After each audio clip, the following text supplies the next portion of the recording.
the project to build a motorized boat from a bicycle frame has officially begun. Testing the chain and sprocket drive mechanism, using an angle grinder, simulating the engines, towing force, acting on the hydrodynamic propeller shaft. The next step is reinforcing the metal shaft with fiberglass and epoxy resin.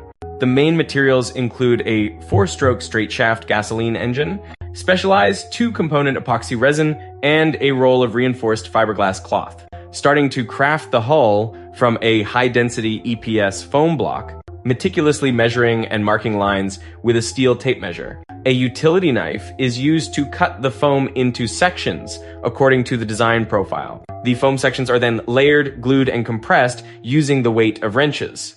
The hydrodynamic curve of the boat's bow is carefully outlined.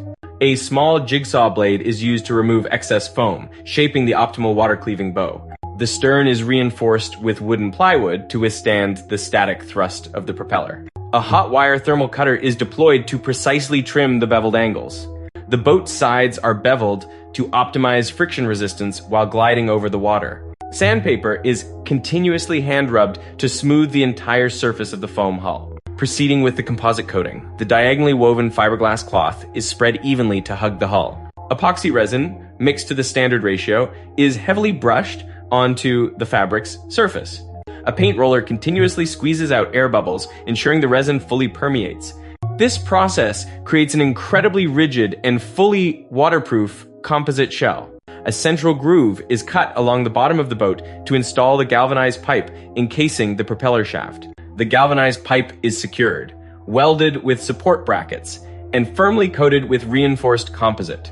Moving on to processing the bicycle frame, dismantling the front fork assembly and handlebars, an angle grinder is used to completely cut off the rear swing arm to streamline the mounting frame. The bicycle frame's coordinates are aligned, and the bottom bracket mount is welded directly to the steel base.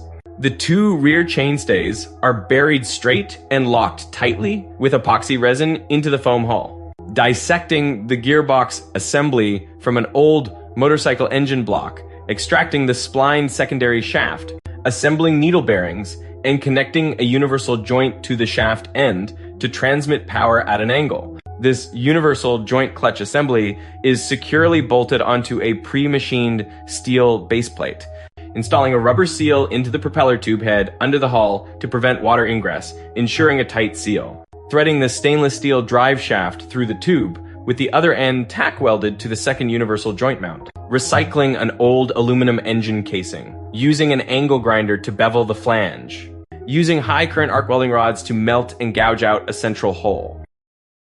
Setting up a test chain drive, the dual universal joint mechanism eliminates eccentricity very well. Tack welding a V-shaped strut to reinforce the shaft bracket for handling high torque. Fabricating a centering steel flange based on a paper template bolted directly to the Honda engine block. Welding the large sprocket securely to the transmission shaft assembly, chipping away slag to protect the steel surface.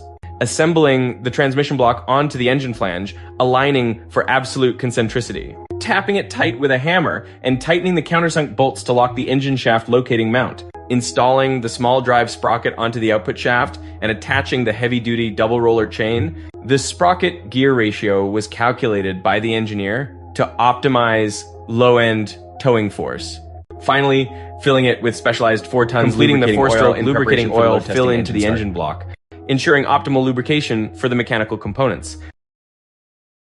Lifting the engine assembly onto the boat and proceeding with alignment. Rubber shock-absorbing mounts help completely absorb vibrations. Arc welding the support bracket securely to the central steel pipe, creating an extremely rigid chassis on top of the foam base.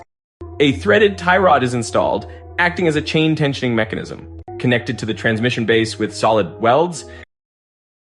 A red steel core cable is connected to the gear selector fork. Moving on to painting, a light gray primer is sprayed evenly.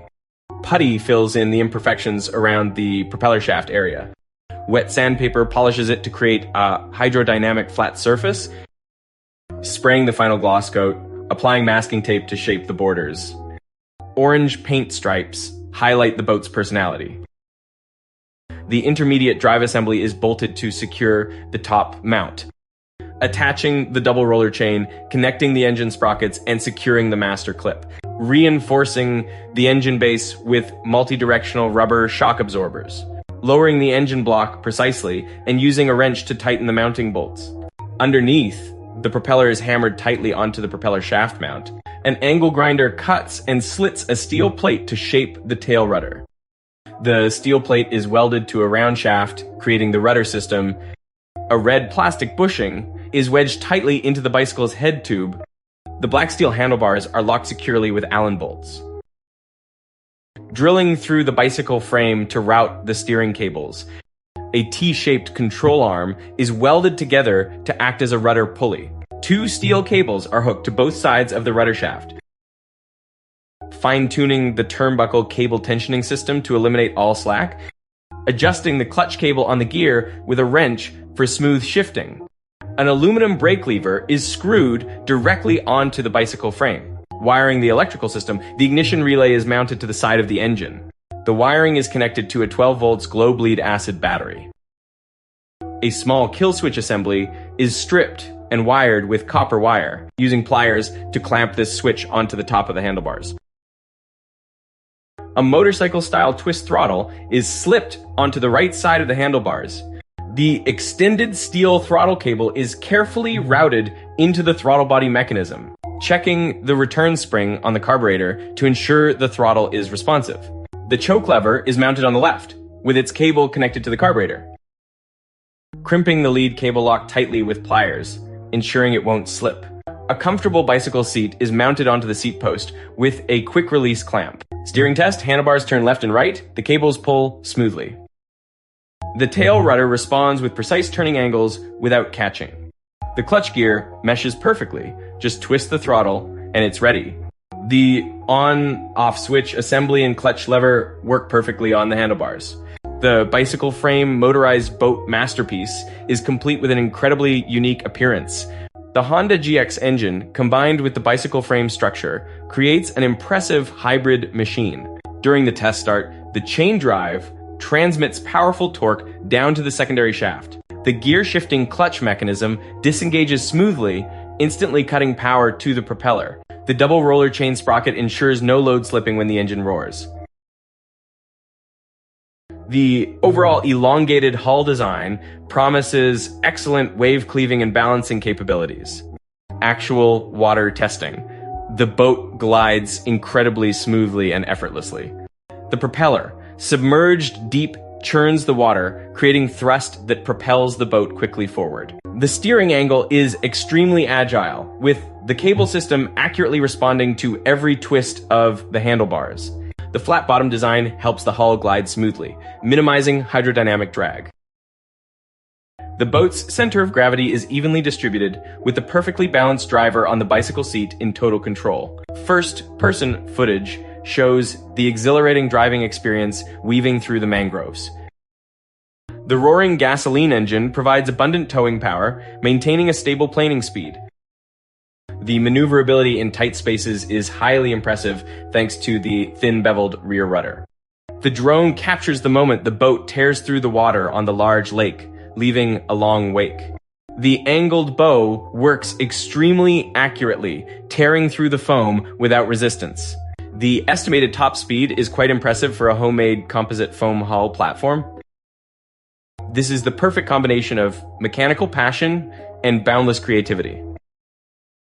Suddenly switching to a second high-speed speedboat project using a car steering wheel. This version features an aggressive V-twin engine, dual exhausts, and a deeper hull. The gray-blue canoe tears through the wind, showcasing superior muscle power compared to the bicycle version. Rewinding time, let's explore the process of building the V-twin canoe masterpiece.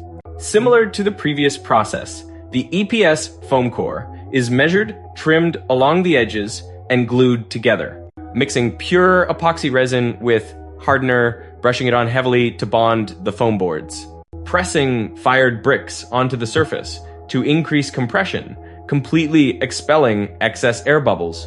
The curing process is complete, and the giant foam block becomes a solid, uniform material core, making a high-temperature cutting tool, a long wooden bar with a pulley and tension spring attached.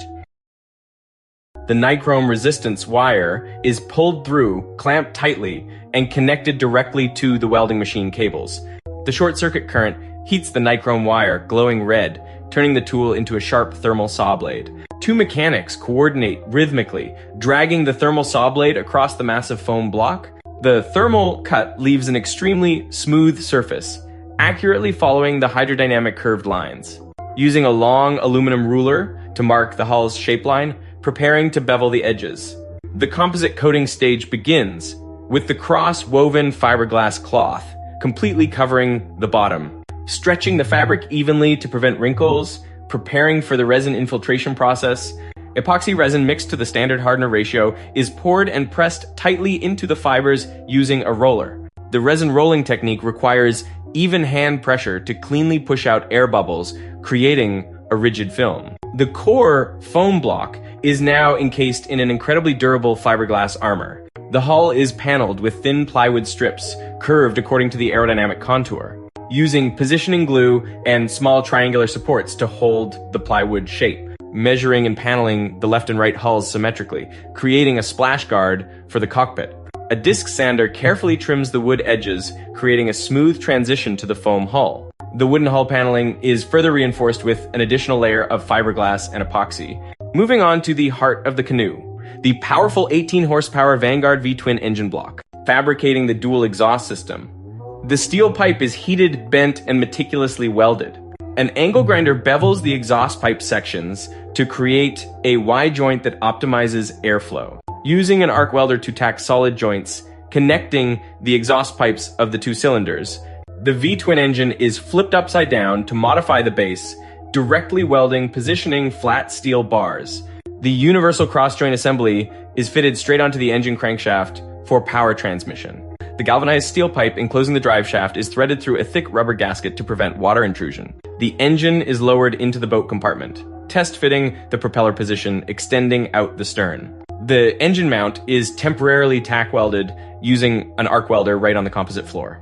The propeller shaft and rudder bracing system are fabricated from load-bearing round steel tubes, V-beveling and welding together to form an extremely rigid support arm for the tail of the drive shaft.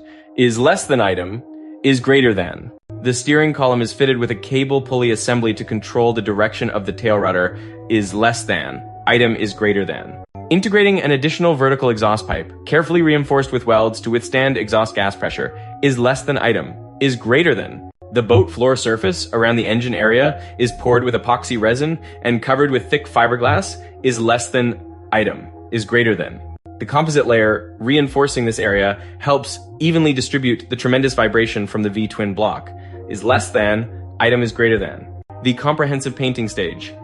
An air compressor and spray gun apply a coat of industrial gray paint. Is less than, item is greater than. The propeller arm and steering shaft are also uniformly painted with rust-proof paint. Is less than, item is greater than. Carefully masking the fairing section with plastic to spray paint the hull border blue. Is less than item, is greater than. Removing the masking tape, the canoe is revealed with an extremely eye-catching sporty color stripe. Is less than, item, is greater than. Returning to the engine block, a wrench is used to tighten the bolts under the engine crankcase. A new oil filter is installed, ensuring the lubrication system operates as smoothly as possible. Making a custom exhaust gasket by placing the gasket sheet on the flange, using a hammer to tap, cut edges, and punch holes. The heat-resistant gaskets are fitted to the two exhaust ports, followed by the custom header pipes and tightening the nuts. The header pipe assembly hugs the engine body closely, optimizing space for the cramped cockpit. At the rear, the rudder shaft is inserted through a plastic bushing, tightening the locking nut of the guide threaded rod. The blue plastic-coated steering cable is hooked onto the rudder lever using a U-shaped threaded rod. Using locking pliers to hold the cable securely, adjusting the left and right turning stroke to be balanced. A wrench tightens the final locking nut, and the mechanical steering system is complete. Returning to the Vanguard V-twin engine, proceeding to fine-tune the carburetor, using a T-handle wrench to remove the throttle cover screws, interfering with the transmission mechanism. The mechanical throttle cable is threaded through the bracket, connecting directly to the throttle lever, using a wrench to tighten the cable housing locking nut, ensuring an accurate throttle pull stroke. Installing the heat-resistant plastic flange, positioning the air intake manifold of the carburetor, equipping a K&N sports cone air filter to increase intake airflow to the combustion chamber, connecting the crankcase breather tube to the intake manifold to eliminate back pressure. Checking the choke cable pull mechanism, opening and closing smoothly to help easy cold starting. Wiring the electric starter system to a GS 12 volts lead-acid battery. Integrating an MCB circuit breaker to switch the main power circuit, tightening the screws on the copper cable cores, setting up the circulating cooling water pipe, using a drill to screw the hose clamp, fixing the suction port, assembling the body, hugging blue composite seat, driving screws to fix it tightly to the floor. The 18 horsepower V twin mini high-speed canoe masterpiece has completed all mechanical items. The sport's steering wheel and hand throttle are arranged incredibly intuitively and ergonomically. The imposing Vanguard engine block sits at the back, perfectly connected to the driveshaft system. The custom exhaust pipe points straight back, promising the powerful sound of the two-cylinder machine. Test running on the river, the superior power instantly accelerates the boat, tearing through the foam. The steering angle is incredibly sensitive. The canoe leans its hull to take sharp turns at high speed with extreme stability. The low center of gravity and aerodynamic beveled bow design help eliminate nose diving. The V-twin engine operates durably, providing a flat torque band at high RPMs. The point of view camera angle showcases a breathtaking sense of speed. The driver is entirely in control of the machine. The deeply submerged propeller shaft pushes churning water, achieving maximum transmission efficiency. The composite-coated EPS hull design proves absolute rigidity against continuous pounding waves. A top-tier mechanical fabrication project, transforming simple materials into a speed masterpiece.